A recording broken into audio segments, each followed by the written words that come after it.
Welcome, Gary Moulton. We're so glad you're here to give us tips on fruit tree pruning. My first question for you is, what is the best time of year to prune fruit trees? Well, for most fruit trees, it's usually when the leaves fall all the way until, I actually am pruning in mid-April. Okay. And usually they start falling off in about November. And so that's probably the best window to prune. Okay. I've heard of the techniques called thinning and heading, and I'm wondering if you could tell us what those are and when you would use those.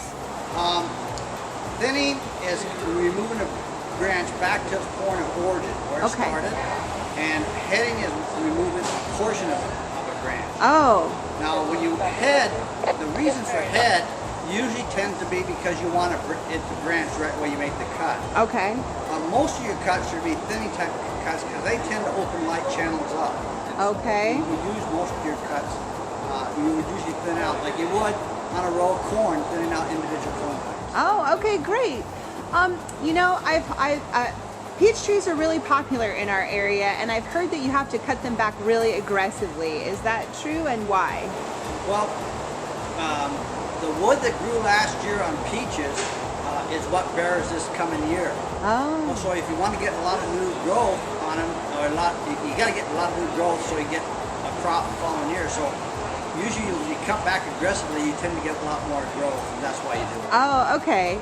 Well, I have an apple tree, and I'd love to have lots of apples. Is there a technique or a way that is best for maximum fruit production?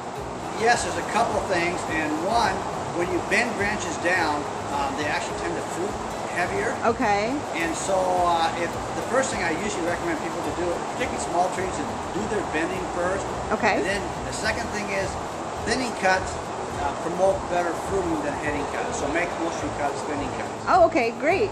And then I actually have a question for you about cherry trees. They're grafted on different types of rootstock. One of those is Gisela.